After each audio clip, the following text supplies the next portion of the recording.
Hello, my name's Simonize, and welcome to another Simonize Guide video. Today, I've got your Burning Crusade Rogue 3 Best in Slot Gearing Guide. That's Black Temple and Hyjal Summit.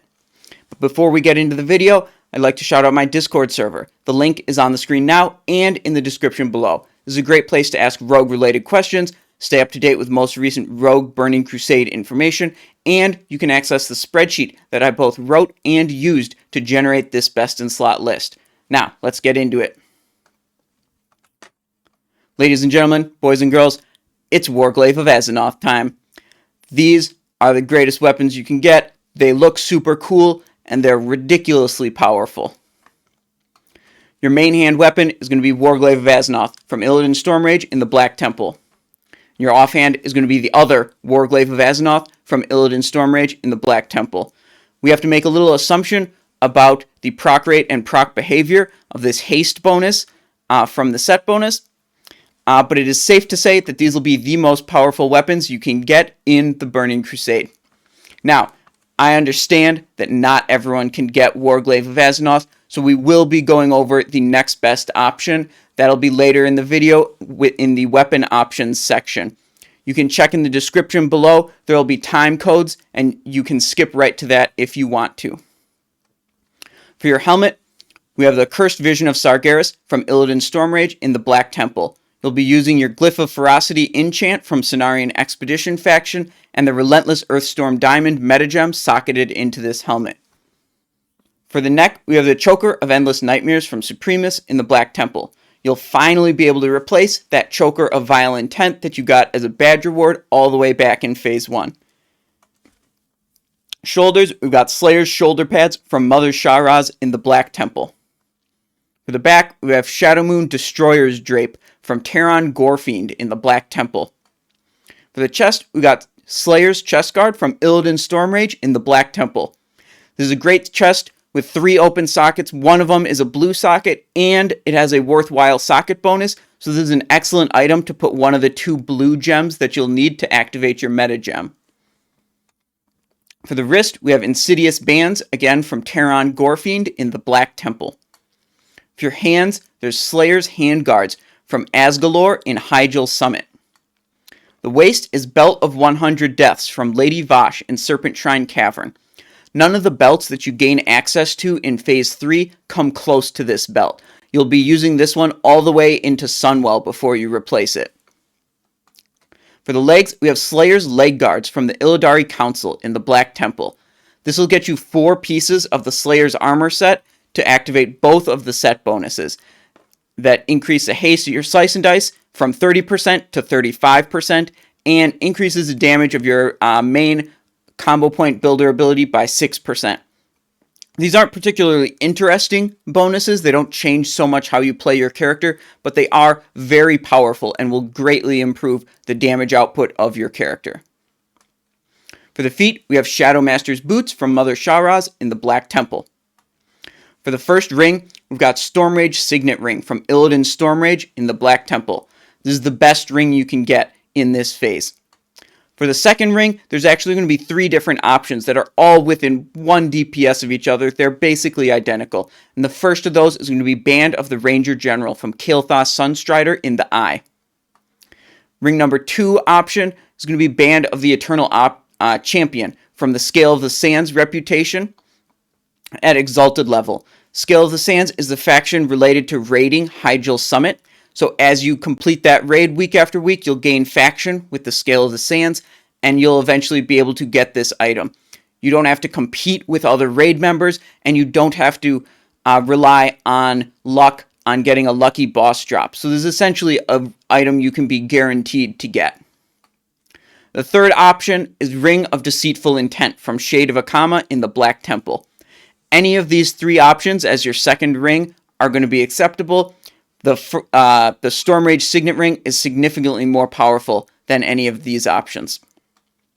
For your first trinket, it's the one and only, the coveted, the great, the Dragon Spine Trophy from Gruul's the Dragon Killer in Gruul's Lair.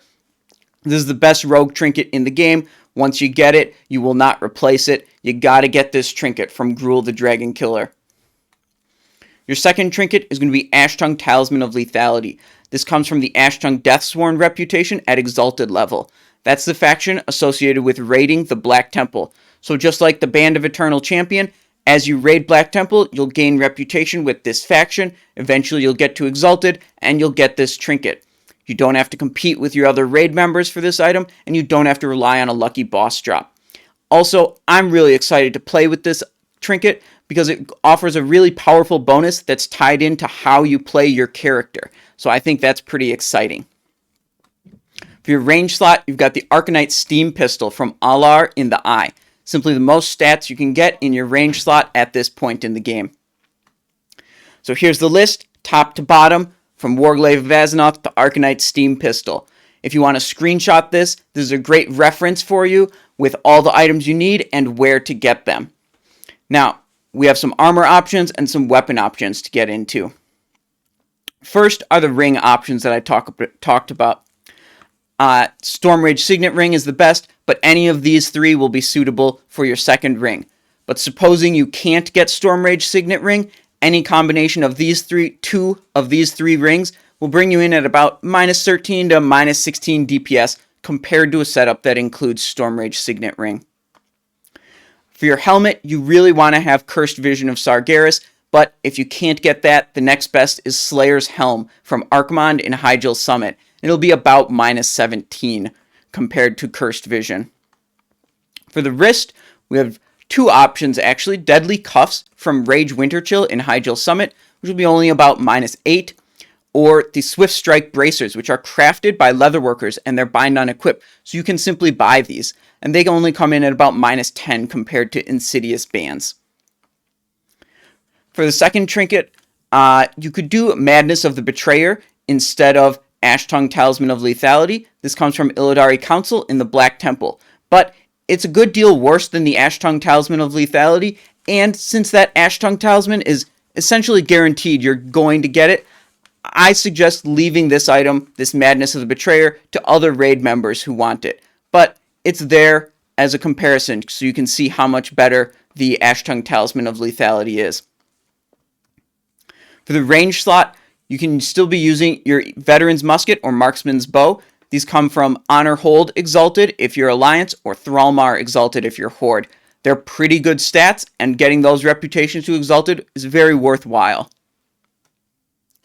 Now, for your weapon options, I know not everyone can get Warglaive of Azeroth, so the next best setup is going to be Vengeful Gladiator's Slicer in your main hand and Blade of Savagery in your offhand. But it's going to come in at about 250 DPS less than the Warglaives. The Warglaives are very powerful.